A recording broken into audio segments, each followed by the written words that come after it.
Hello, everyone.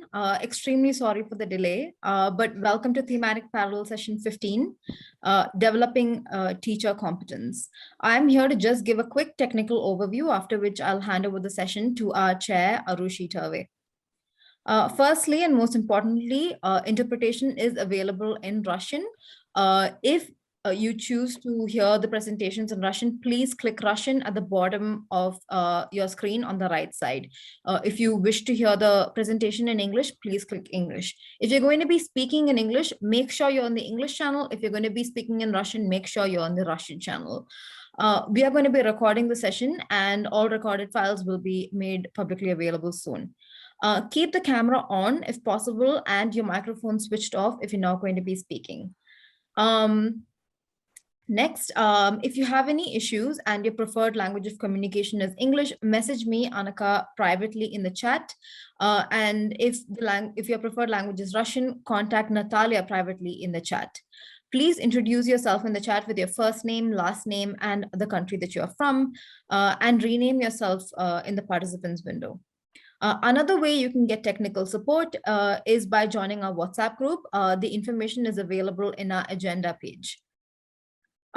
We encourage you to ask questions when the presentations are happening. When you do ask your questions, make sure to give your first name, last name, country, and your organization. After each presentation, our chair, Arushi, is going to be picking a few questions and asking the presenters. And at the end of all the presentations, we will have a longer Q&A if time permits.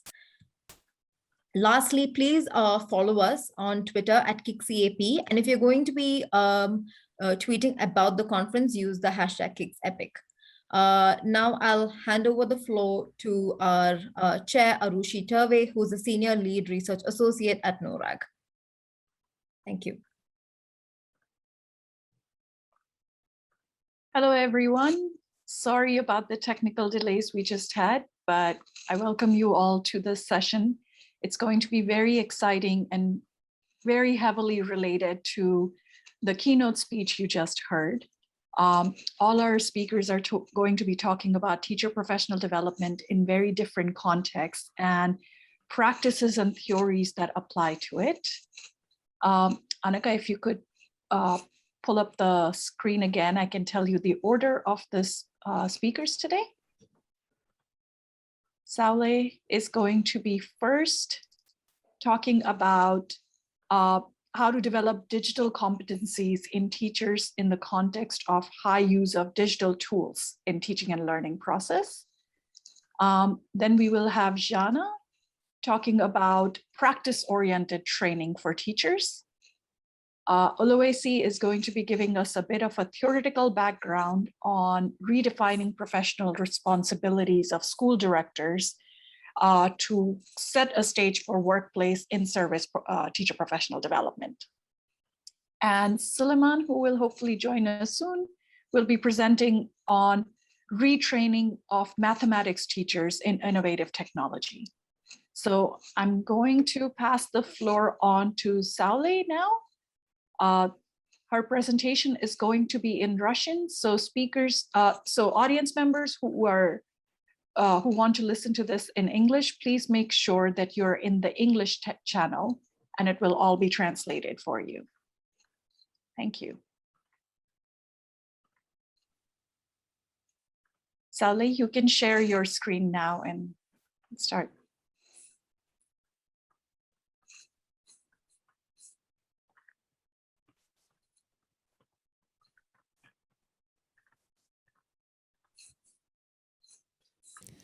Friends and colleagues, my presentation is called the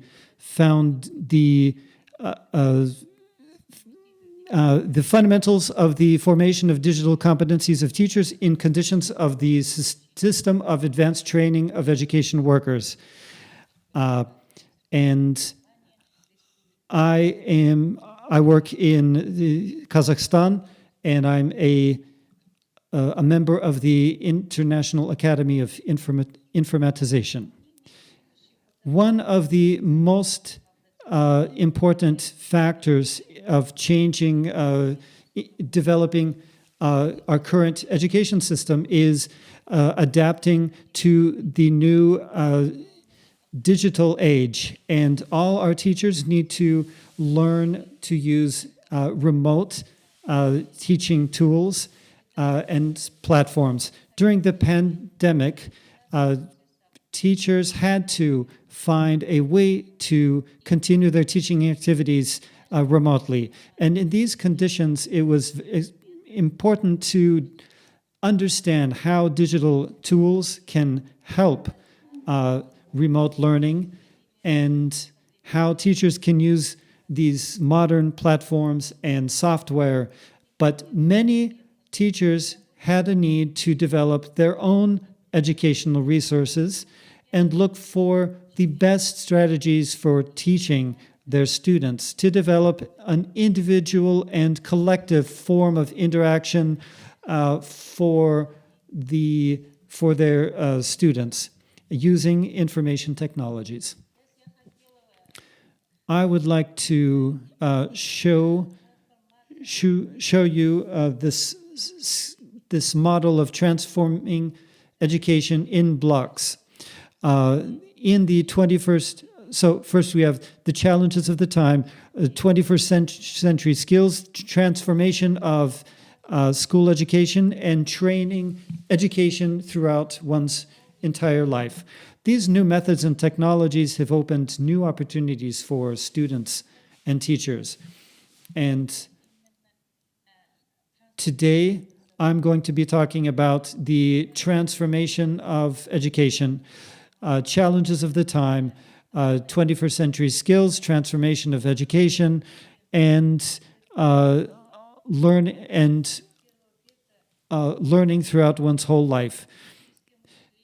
In the 21st age, communications, creativity, critical thinking, teamwork, emotional intellect, leadership, and self-regulation.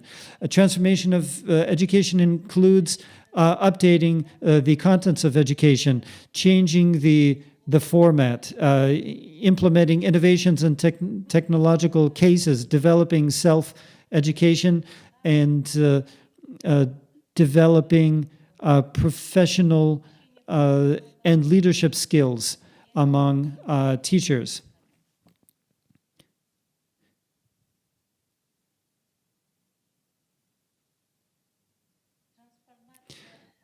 The transformation of education integrates into the tendencies of digitization of education using the virtual environment and mixed reality. The workplace changes. New tools are used. Gamification, blockchain, and artificial intellect and other tools are a part of this. The main trends of digitalization of education are mobile technologies, artificial intellect, the Internet of Things, robotics, cloud technologies, big data, technologies of what's it called? Of augmented reality and GPS. Along with this, we have identified the key sectoral trends of digitization. Gamification, developing and implementing computer games, using cloud technologies, and developing solutions, augmented reality solutions. The use of social media in education, developing distance learning, and large-scale open online courses, and developing visualization technologies. Education and constant support can help the teachers adapt to these new technologies and use them in their practice to help students establish the skills they need, including digital skills for work and for life. These competencies, which competencies do teachers need to have? To answer this question, we will examine the UNESCO examines information and communication technologies in an information society, in a society of knowledge. And these technologies are a connecting link between the social and professional competencies of teachers, which create a sustainable effect. UNESCO has understands the role of information and communication technologies in a very broad way within the structure of a six-tiered model. Understanding the role of ICTs in technology, in education, curriculum and assessment, pedagogical practices, digital skills, organizing and managing the educational process, and professional development of teachers. We also currently use in developing our educational programs for teachers, we use the recommendations of UNESCO and international research on ICTs and forming computer and information literacy for teachers and students. And we also currently considering the requirements for specialists and for teachers in our education system, in a global education system, we include the development of digital competencies in their training, and we select digital resources for their education and for their use within curriculum. Also, special teaching materials are being developed considering the different needs of students. And also we are constructing an educational environment that empowers students.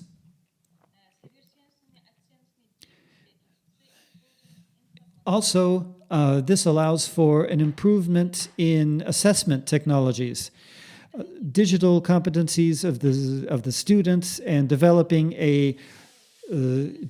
citizens of the digital world. I'm going to show you how we've developed educational programs based on UNESCO and global research in this area. First, we conducted monitoring and analysis of teachers of Kazakhstan schools, and we identified the first two levels. The first level is acceptable, and second level is optimal. All teachers need to be able to turn on a computer. All teachers need to have computer literacy. And so we've divided these skills into acceptable and optimal levels. And based on the competencies of teachers, they end up in one group or the other. The main goal is to develop the digital competencies of teachers to raise the effectiveness of the teaching process. And they spend 80 hours to develop first level skills. The goal of the second level is to develop digital competencies to implement innovations in information and communication technologies in their activities in the conditions of new paradigm education in remote teaching conditions. And these categories are for teachers of elementary schools in Kazakh and Russian languages. And we are also developing, we have also developed information for school leaders to help them develop the instruction process and administration of the school using information technologies. The expected results for each level are to know the conceptual basis of regulations regarding ICT in the context of digital transformation, and also psychological and teaching aspects for safe work with information in cyberspace. Also, to develop skills in planning lessons using internet platforms and digital educational resources. The third goal is to develop skills of planning and organizing the teaching process, selecting organizational formats, methods, and curricula, and also assessment of teaching results using these tools. Our program consists of 4 models, and the first of them is called psychological, pedagogical, and normative and legal aspects of developing modern education. The second model is developing the content and methods of teaching in the context of increasing education quality. The third is developing teachers' digital skills, and the fourth is a variative model. Each model has its tasks and goals and curriculum. The main curriculum of the first module has to do with legal aspects of digital education in Kazakhstan, and also the psychological and pedagogical aspects of providing of safety and protection in the digital space. And also to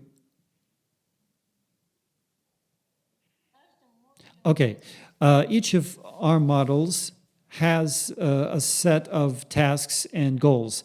Then we've outlined the contents of each module, our expected results, what teachers are supposed to know and be able to do after each module. The third module is also has its goals and tasks and contents, and also expected results. So we've developed this for each module. Finally, there are topics of choice for teachers to interact in professional networks and forums and share their experience in online teaching. We have blended learning and also remote learning working together. We are conducting both of these formats at scale, and also ongoing professional training. Thank you very much for your attention. If there are any questions, I will be happy to answer.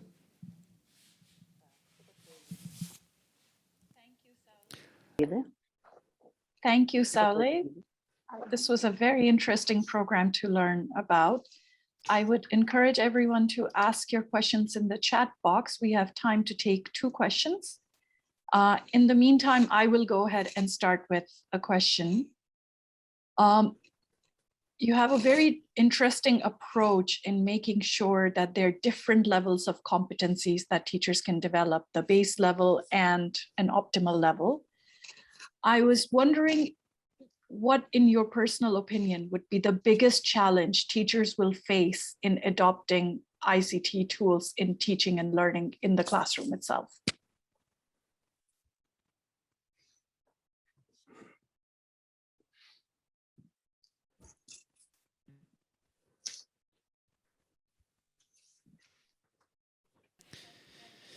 In Kazakhstan, we have an adapted, customized UNESCO standard developed in 2009. Also, we have a plan for moving to remote learning. We have a platform for interactive learning.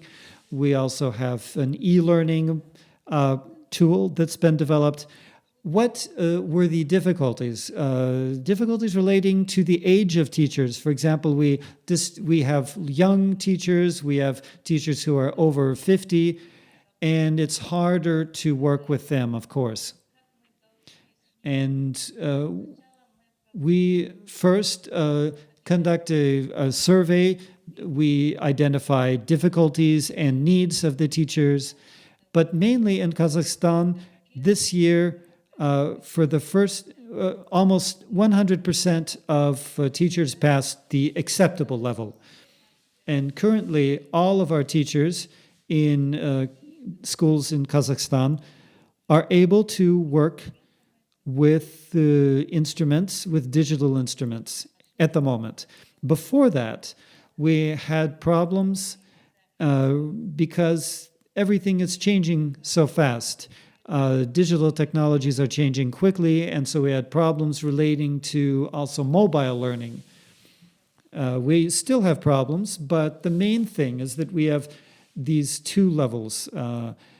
We've achieved this base or acceptable level of competencies. Thank you. I think for everyone here, one learning we can take from this, amongst a lot of others, is to know that diversity of the users in professional development programs. The audience will come in with very different levels of capacity. So to design the program, professional development program itself, to accommodate for that and meet your audience at the level that they're at. Thank you very much, Saule. That was a fantastic presentation. We will have to move to the next presentation, which okay, we will move to Jana now. And Jana, you will be talking about practice-oriented training for teachers. So.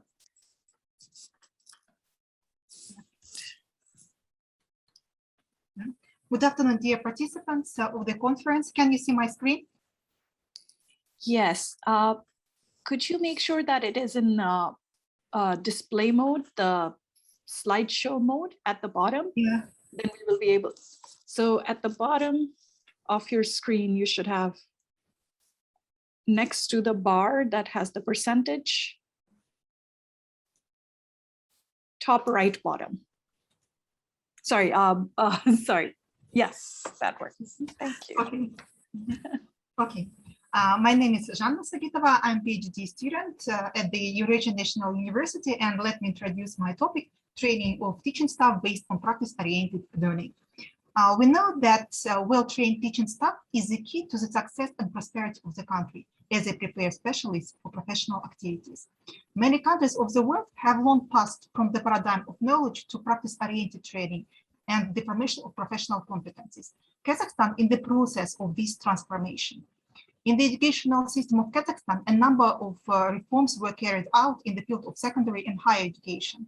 There is an active discussion of the choice of forms and methods used in the course of professional training of future teachers, the ratio of theoretical and practical knowledge. That's why I have chosen this topic for my research. And on this slide, you can see the aim of the research is to study the competencies that ensure the readiness of future teachers for professional activities on the basis of practice-oriented training. Object of the research, the process of professional training of future teachers in higher education. Subject of the research, formation of professional competencies of future teachers in the system of higher education on the basis of practice-oriented training. On this slide, you can see the hypothesis of the research. If the pedagogical process has practical orientation, then the process of forming professional competences among students of pedagogical specialties will become more efficient because students develop practical skills and abilities. The experimental work is carried out in the Gumilyov Eurasian National University. Here you can see research objectives. Here I didn't mention all objectives as it takes a lot of time to reveal all of them. So to identify the problem of the formation of professional competencies of future teachers, compare the training of teaching staff in developed and developing countries, to check the effectiveness of a practice-oriented approach to the formation of professional competencies, and to determine the pedagogical conditions for the formation of professional competencies of future teachers. Working on the research, we have determined some problems that can arise from the state, university, and from students. From the problems eliminating from the state, we divided into two, from employer side and educational system. So employers, they're dissatisfied with the level of training of young specialists since they do not have practical skills. Mostly they have theoretical skills and they do not know how to implement them in practice.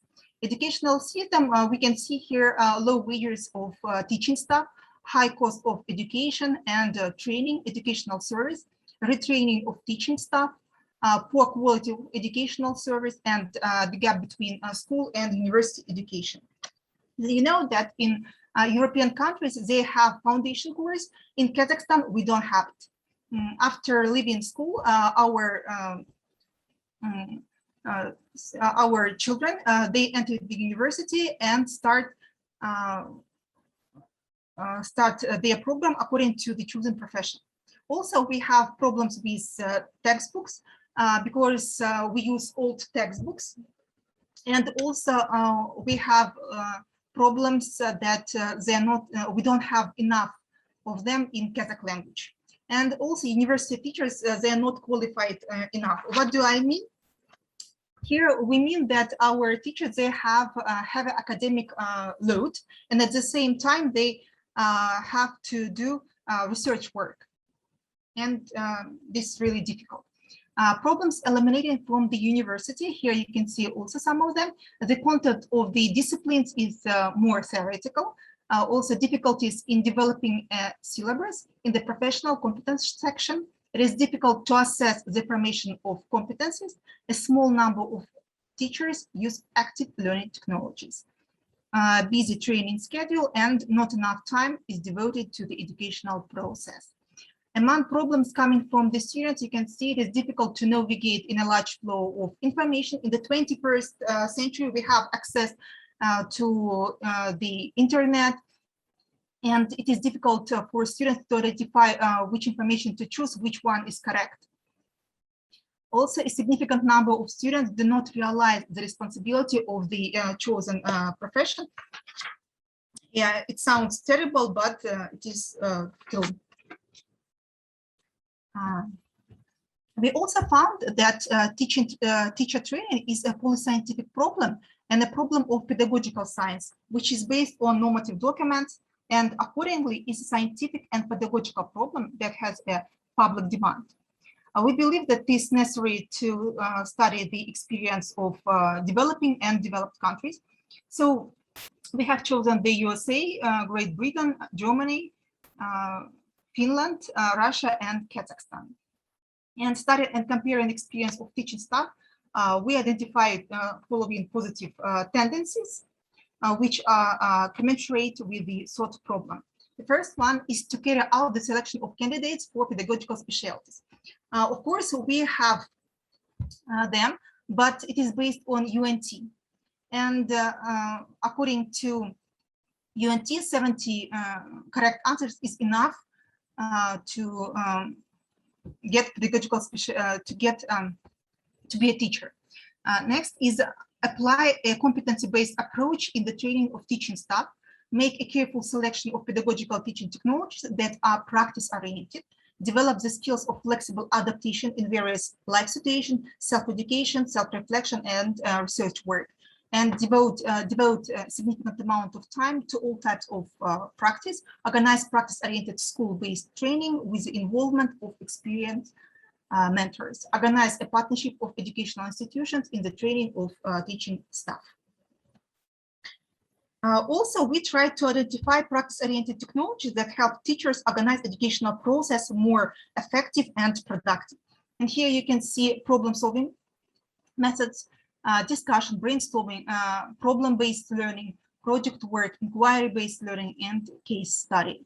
Also, we use games, didactic games, business games, and role plays. Now, let me move to the results of the research. They are not final, but midterm results. I want to start with the evaluation of the quality of staff training, which was made in 2019. And as you can see, 44% of employees are satisfied with with the preparation of our graduates. 39 think that they have good level of knowledge.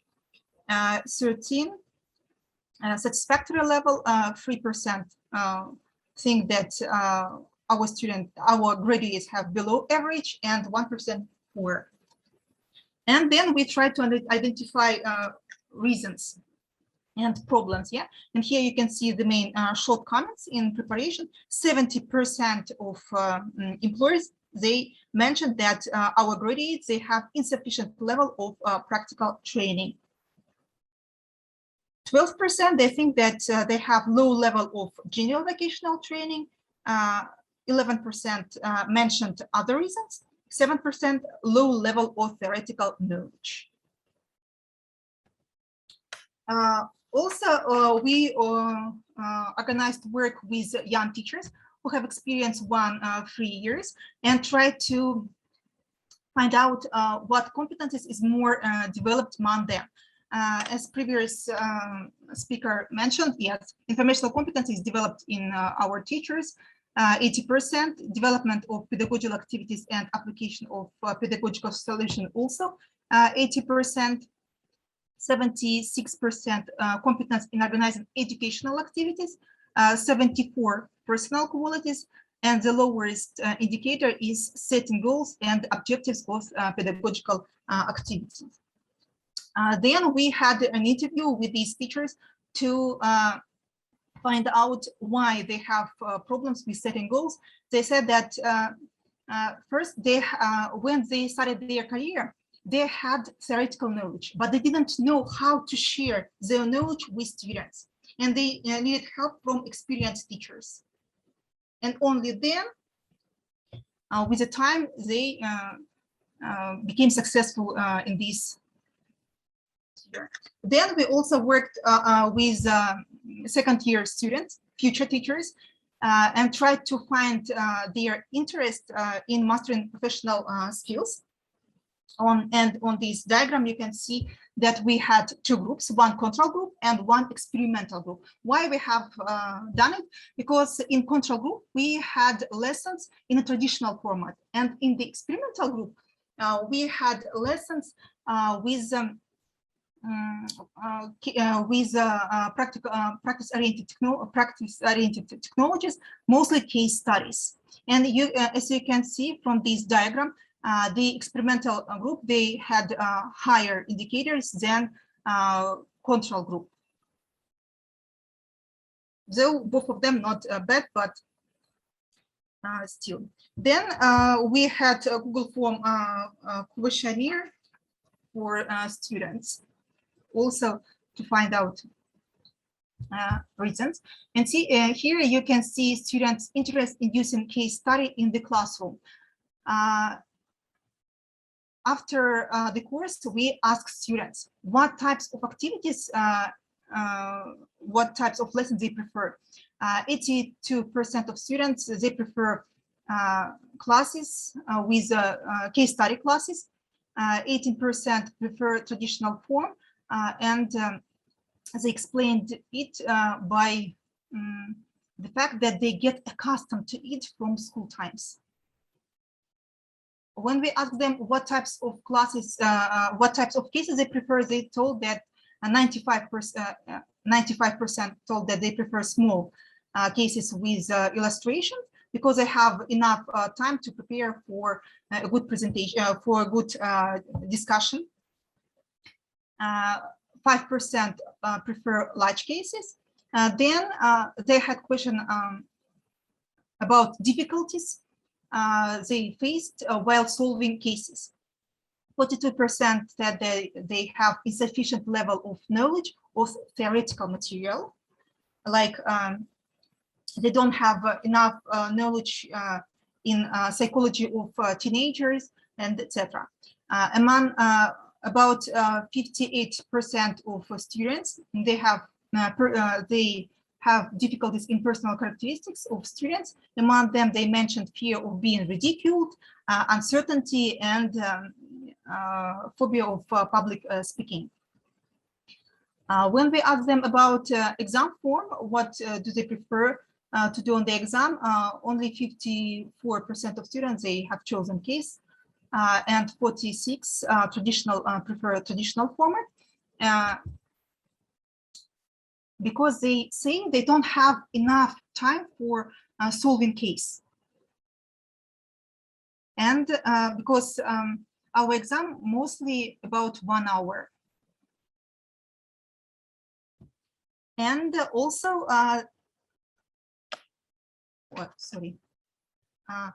creating own cases.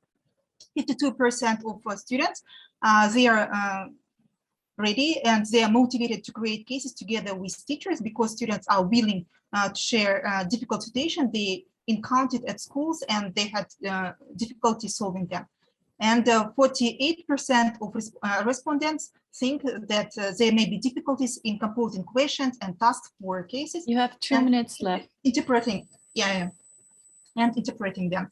Okay, then also it was important for us to check the productivity of case studies, application in the formation of competences. We checked the level of formation of professional competences by means of tests, observation, and questionnaires. And on this slide, you can see that 50% showed that they have average level, 42 high level, and 8% low level.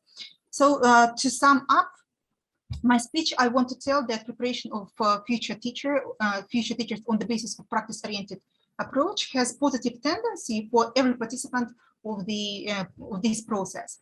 The practice-oriented teaching technology, such as case study methods, complements the traditional form of learning by giving its emotional dimension.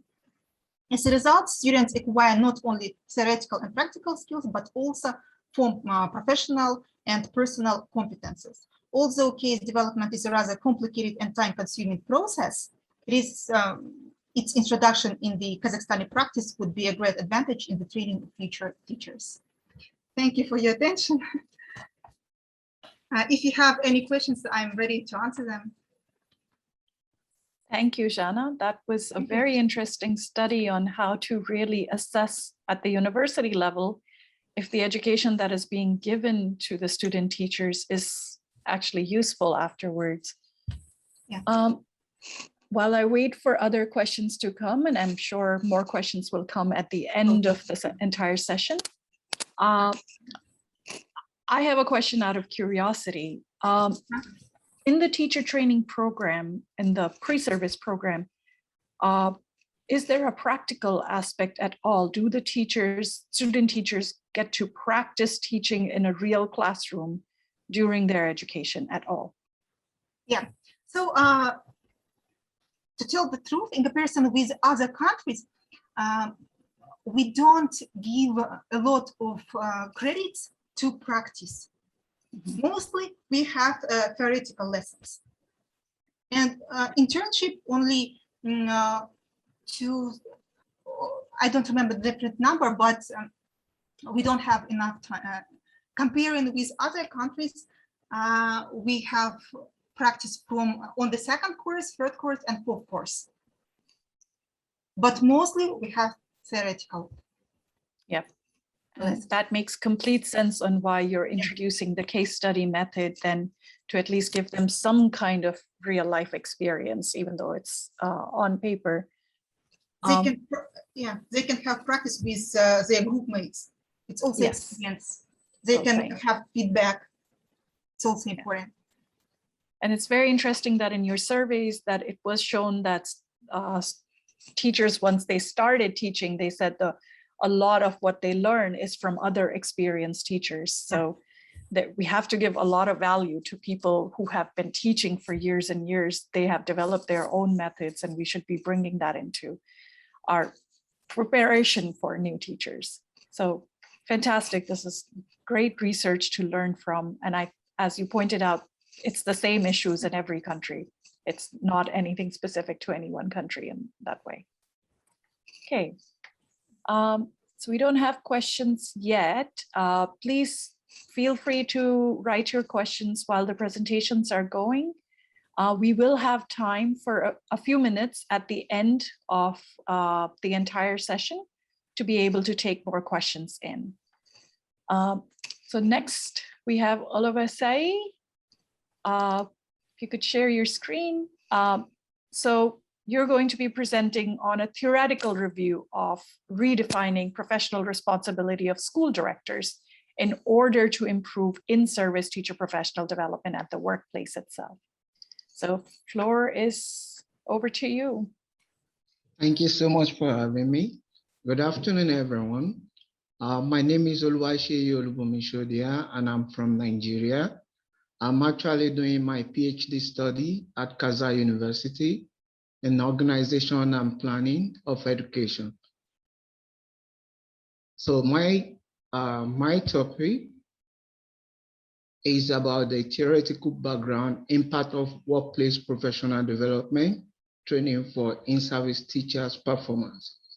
So actually, we want to see how the role of school directors could help in terms of improving teachers' performance, because literally we can see that the school directors are the ones that are very close to the teachers, not the ministry, because the ministry actually doesn't know what is really going on at the school in order to organize a professional development training for the teachers. So in this case, when school directors are actually doing what they're supposed to be doing as school directors, maybe going around the classroom, maybe trying to see each teachers every day and have a chat with them. So from this aspect, this school director is collecting data. So those data will be used in order to form a kind of professional development training. So before I go ahead, we have some of the quotes that I've got, that great professional development leads to great teaching and leads to improved student outcome, which has been proven by theories. So I want to show you some of the theories that have supported this and the theory that I've used. So as some of the definition and literature review have stated the importance of professional development, but they only stated this, but where should the professional development take place? Is it in the school, or should these teachers be going out and searching for professional development program? And mostly, some of the teachers even have been in service for years without having access to professional development training. So the professional learning does have ability, which was proven, ability to improve teachers' attitude and strategy, which was proven by the literature review. So I would not want to be, talking much about the introduction and everything in order to be able to present all I have within the time limit. So the question is, how can school directors and other education stakeholders improve teachers' teaching quality? So as I have said before, we should all ask ourselves this question: should it be school director, or should it be the Ministry of Education organizing the professional development training, or how? Because that is one question we're not asking when it comes in terms of professional development. So teachers have been left out, the school have been left out, but the program, the training have been scheduled and designed by people who are not even in the system. So we should ask ourselves this question: how? So the statement of problem, as I said, was most teachers, as we know, many teachers in the service, they don't have access to the professional training, probably maybe because of cost, or probably maybe it's being organized by the ministry and they don't think that it's going to be useful for them. And most of them don't even bother to attend or participate in all this program. So then in this case, I decided, and with my other colleagues, to look at in what way can we see how at least maybe within the school term, teachers can at least have access to some training at the workplace. So we suggested a theory of Wenger's theory for professional learning workplace, which actually, as you can see in the diagram, so it shows how when you have a community professional learning, the joint activities is going to be there.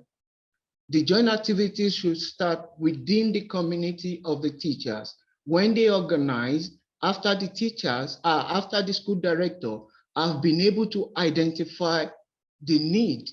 So with this theory, the school director will be able to do the need analysis with the data he or she collected from the teachers.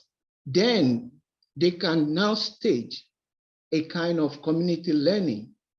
So with that, we've got the practice to community learning and identity and mining. The mining is actually very, very important, as we can see in the diagram, because it's a way that helps the teachers to take from everyone and even add his or her own, then to make meaning of it. And then the teacher also will be able to feel among, one thing is identity, to be able to understand that you are part of the community. We've been to different schools that some teachers, as we had this morning, that some of the teachers have been left out because maybe they are new, or maybe they have not been in the, they don't have that much teaching experience. But in this aspect, everyone will be carried along.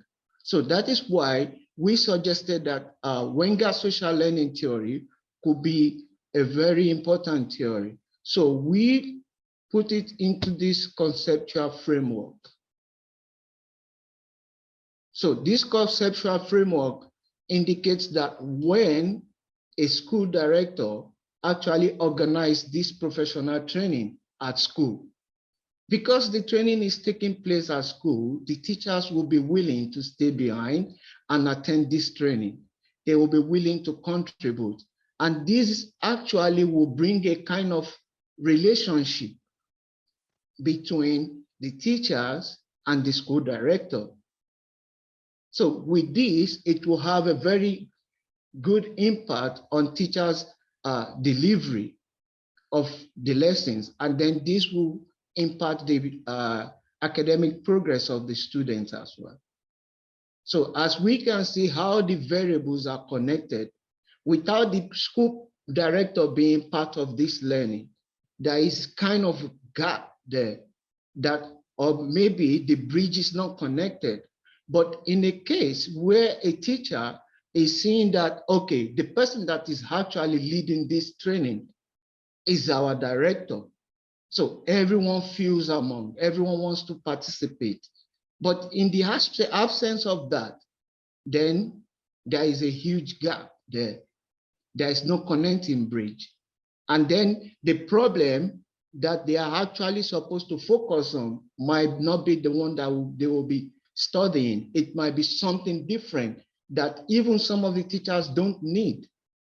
But in the aspect of the school director's data collection, through his or her visits to each teachers every day will show that, okay, I think my teachers are lacking, let's say, formative assessment.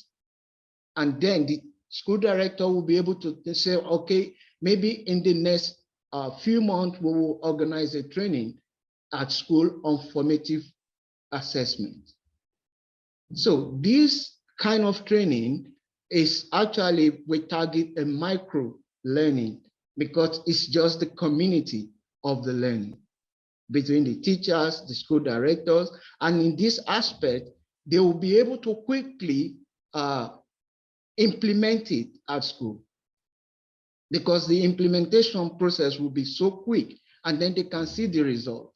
And if it's not really working, they can quickly go back to the drawing board and start again. So the process will always be there. So after this, then we did a pilot study. So the pilot study was done last year, 2020, before the pandemic started.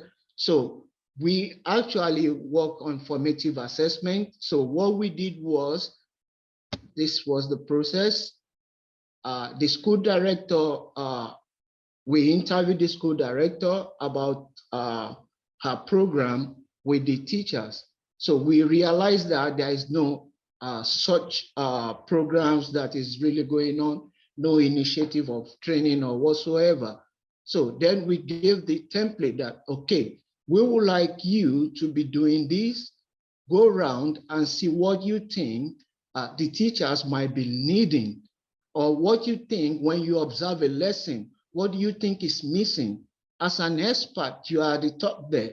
So you should be able to identify the teacher's mistake, maybe classroom management, maybe teaching ability, maybe confidence in front of the students. So when you do this, you will identify and you will be able to help the teachers. Because in that community, in that present place, there is no one from Ministry of Education that will know what is going on.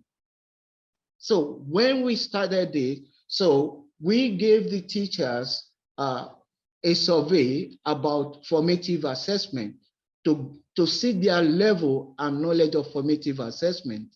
So after doing that, we did an intervention of a training, 2 weeks training on formative assessment. So when we did that training, and after the training, we gave them the same survey again. So it was pre and post. So when we gave the survey again, and then we compare their responses from pre and then their responses from pro to post to see what has changed between the 2 weeks of training. Then after that, in order to support the data, because it's just a pilot study, so it was just few teachers there. So after that, after the few weeks, we asked one of the teachers to give response, like a reflection about the learning and the training. So, and about the implementation of what he or she has learned from the training.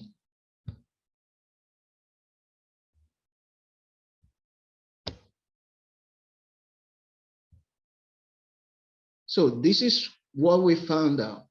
So I will not be able to start reading it, so I will show you the graph. And this is what happened. Within the pre-survey, this is what we got. And then within the post-survey, this is what we got. We saw that there was a change after they did the training for 2 weeks at school. So there was actually a significant difference from what they said before the training and what they respond after the training. You have 2 minutes left. Yeah. So after we gave, we asked for the reflection. So this was one of the responses of the reflection. So we will not be able to be reading this. And then this is actually the setting of the training, during the training. And then some of the other theories that have supported this, like instructional design theory and model, and the micro-learning, as I've stated from the beginning. So all this theory actually, support having a workplace professional development training for the teachers. I'm not against sending teachers to go out for other professional training, but it should start from their school. And if they know that there are some things that they don't know, then they can bring in experts or send one of the teachers to go and learn and bring it back home, which I think would be a good idea. So this is all I have, and thank you so much for listening. And I would like to leave this with you.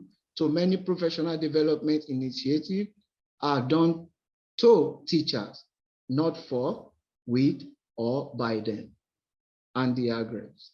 Thank you so much for your time, and thank you for listening. Thank you, Olawase, for a very interesting presentation.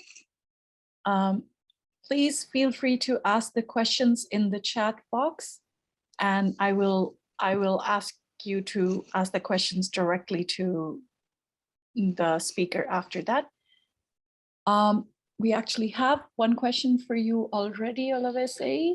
Flavio, if you could unmute your mic and ask your question directly, that would be great.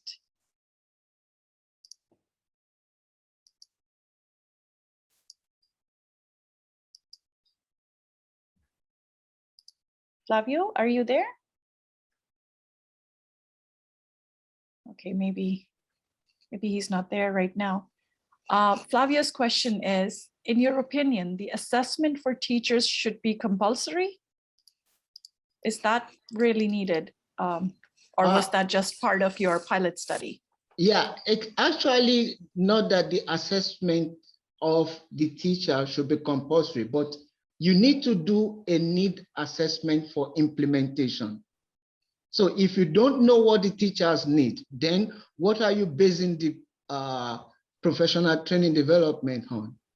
You must have gone around and see what is missing. So that is need assessment, not assessment for teachers, just to see what you think they will be needing, but not assessing the teacher's competence or capability of delivering the lesson. I wanted to ask you a question. One, just a quick clarifying question. Yeah. Where did you do the pilot study? Which country and in which context? Yeah, it was done in a private school in Baku, Azerbaijan here, because I was doing my master thesis then. So it was supposed to be one of my internship projects. So I implemented it in, because it was supposed to be training and implementation and planning. So we did a pilot study with the school where I was doing my internship. And now this project is actually my PhD research. So we are now doing it on a full scale now, because we want to see how it will work with the local schools. Okay, so you're going into the government schools now? Yeah, exactly. We're going into the government school now. And in your opinion, what would be the biggest differences between doing the pilot in a small private school versus going at scale in the entire government school system? What are the biggest differences there? When we are going to do the entire the government school system, all the presentation also have been based on rural area, urban area. So now if you know that some of the private schools, they've got all these resources, they've got facilities that they can use compared to some of the government school. And then when you talk about the rural schools in the in the rural district, they don't have all these facilities, so results might be different. So that is why we want to see, we will try from the government school in the urban and then in the rural, and then we will do comparison and then with a private school. Okay, Thank you. Okay, I think it's time for us to open the floor for questions for all the speakers or any comments anyone has. Aloisi, if you could stop sharing this. Yes, so now we have everyone here. Please feel free to raise your hand and I will keep an eye for it, and you can ask or make a comment to the speakers directly. So please go ahead and raise your hands. If you have the camera on, you can do it physically like I am doing. If you have the camera off, there's a reaction button at the bottom of your screen. If you click that, there's a raise hand option in there.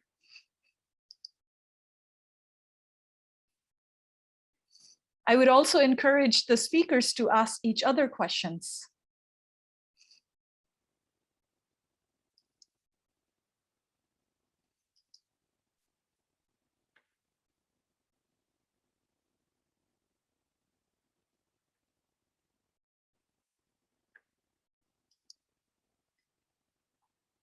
Maybe I can pose a question to everyone in the audience.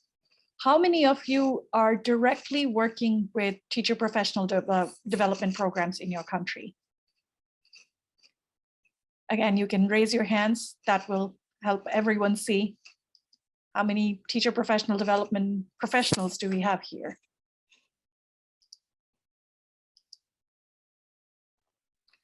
Although I see, yes, of course.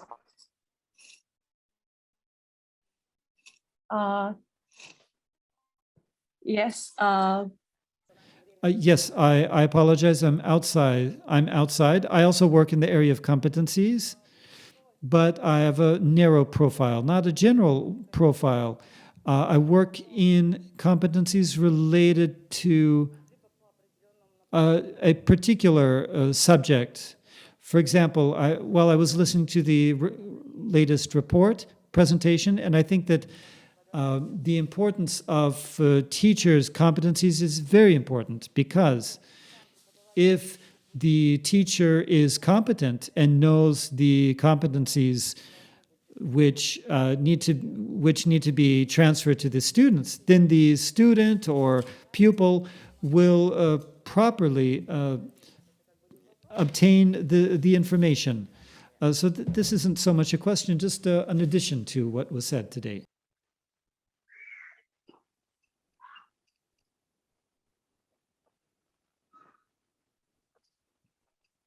That's a very useful comment, at least in my mind, in putting all the presentations and the research together. What all of you have shown is that there's an entire system that supports the teacher. The teacher cannot be functioning in the classroom on their own. And we cannot be telling the teachers from the Ministry of Education what to do in the classroom, because the Ministry of Education on its own is very removed from the classroom. Even at the university level, the professors that are preparing the student teachers have not been in the primary school or secondary school classrooms themselves for years. So listening to the teachers is very important. Having diversity of the type of training is very important. And then providing all the support at the school level, in service programs where they go away for training, in pre-service teacher training program, all of that support is really needed. This entire system is needed for teachers to be able to do their job easily in the classroom, because being a teacher is one of the hardest positions anyone has. So however we can help make their life easier, make their job easier in the classroom, would be the best approach to prepare the future of any country.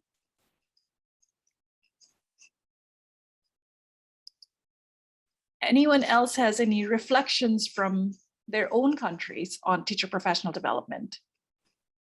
If you're working, Jana, please go ahead. Arashi, in our country, in Kazakhstan, teachers, they have to upgrade qualification every 5 years, and they also should have further training. Okay, so what kind of program do they have to go through every 5 years? Attend courses, professional development courses organized by Orleo or organized by universities, by the Ministry of Education. There are several options. Yeah, so that's a really good way to keep up with what is the latest thing, latest pedagogical information, digital tools, any of those things. That's really good. Farida has a question.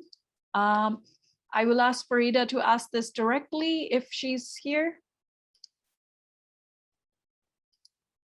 Farida, you can unmute your mic and go ahead and ask the question. Okay, maybe there's an issue there. I will go ahead and ask Farida's question here. What do you do if teachers cannot identify their needs? I think this is for Aloisi here. How do you prepare a principal to determine the needs of the teacher? Often directors don't know how to do this either. Exactly. That's one of the problem we are facing. And that is why we also need to get the school directors involved in this, because some of them actually think that their job is to just sit in the office and then oversee the repairs in the school or call the plumber or carpenter. The work of the school director have to be instructional leaders. In this aspect, they also supposed to be part of the professional development training. So if they do the need assessment, they will do what we call self-efficacy, which is self-learning. So in this aspect, they will be able to identify the needs of their teachers. Because in this school setting, there is no Ministry of Education representative that would take records. It is only within the teachers, and it is only within the school directors and the teachers. And you know, there are some characteristics that comes out as an outcome. Before we did this pilot study, there was a huge gap, you know, between the directors and the teachers, because they hardly see the director. So after the training, we could see some kind of collaboration when they started having a WhatsApp group and posting ideas. So we realized something is taking place, something is happening. So we cannot just say, okay, the school director might not know. He or she needs to know. Self-efficacy, train yourself, know how you can identify the needs of your teachers. And if you cannot be able to stage one, then you can be able to invite experts from outside to attend to those needs. Because mostly, I mean, it's actually everywhere, even in my country, Nigeria. Do you expect the minister of education or someone from the ministry to come into the school and ask, do you know about formative assessment? Do you know? No, it has to be your report. So the school directors needs to be instructional. So you can see that this research actually also lead to another direction, is opening another gap for leadership style of the school principals. You know, some of them are just authoritarians. They don't care what the teachers need or what the teachers want. Some of them hardly see the teacher one day. As a school directors, you need to visit classes. You need to see your teachers. Even you need to talk to the students. So from this, you are doing need assessment. You are identifying problems. Because if you don't identify problems, then how do you want to how do you want to bring in solution? We waste money sending teachers, oh, you go to UK and learn about this. About what? Is it the problem you have in your classroom? So these are the things. The school directors need to stand up. They need to start. If they don't know it, they need to learn it. That is why they are directors. Yeah. So that is my own point on that. Farida actually has a follow-up question to that, and she completely agrees with this. And the follow-up question is, should this be done by director or deputy director of academic affairs as well? Yeah, if this is in a university setting, so the deputy director will have to assign someone, because he or she, you can't compare university with high school or primary school. It's totally different organization. So the deputy director could actually create or bring in someone that will be working in that aspect. Actually, in some universities, they have human resources department that are doing this, when it comes to teachers award, all these awards. But you cannot find this in government schools. Yeah. How many government schools have human resources? Because most of the teachers are being sent from the ministry. So after they send them, and then that is it. Nobody comes back and check, is everything going all right? We always have our policies, no child should be left behind. But we should remember that if one teacher is left behind, hundreds of children are left behind, because the teachers are actually the main driver of the learning. Because without the teachers, there is no learning process. Yes. I will move on to the next question here. Victoria Barres, you have a question, and could I ask you to ask that directly? Yes, first, thank you all. It's been really a fascinating session. And I represent an association that does teacher training in an approach that is promoting the agency of the teachers and the children. And I realized that all the speakers highlighted both the need for more practice in the learning in the initial training as well as the in-service training, but essentially also for the teachers to gain more agency over their own work in order to help their own students, and including young children, gain more agency over their own lives in terms of self-learning and critical skills. And my question is, how are the educational leaders and administrators and university professors in the teacher training schools reacting to the paradigm? This is a massive paradigm change about learning, because it raises all kinds of issues also in terms of the role of leadership and the power structures actually, and how that's shared. So thank you all immensely.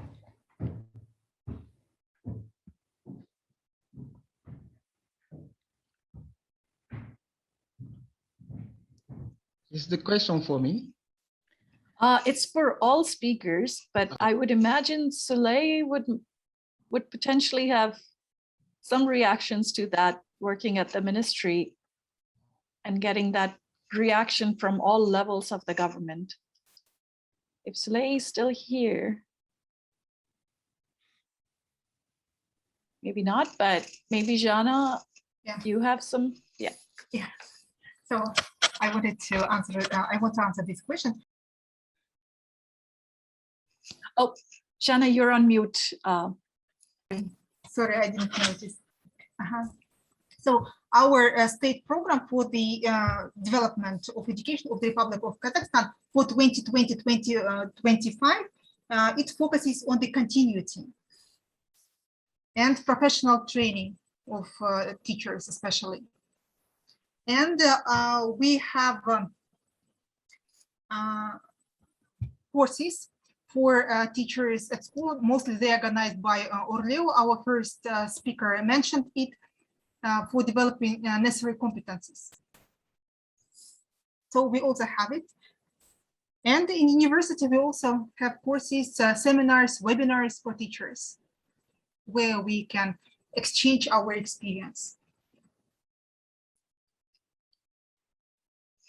I think one of the key, the key aspect of Victoria's question was how this whole paradigm shift that the learners, whether it be the young children in primary, secondary school, or university students, or even the student teachers, are starting to take control of their own learning. This is the new way of thinking about teaching and learning.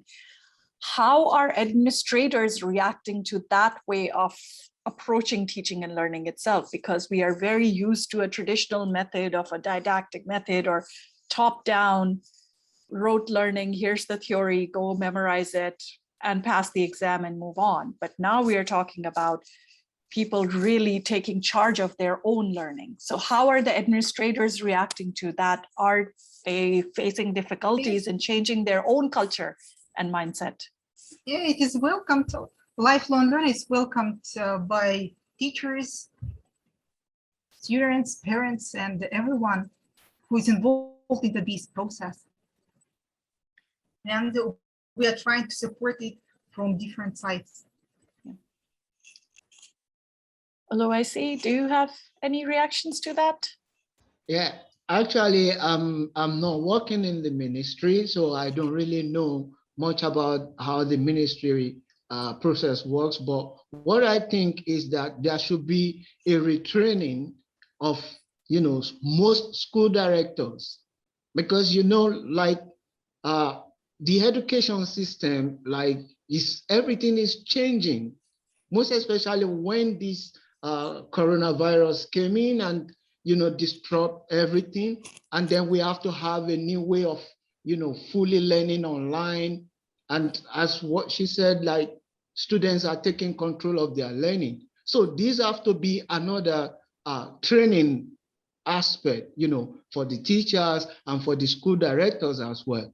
There is in informative assessment, you need to make sure that students are part of the assessment. But when you go to some of the school, students are not, part of the assessment. They are not, part of the, how will I put it, of building the assessment of the student. Because in some way, there has to be a way whereby there has to be a report on what you are doing, within the school year, during the school year.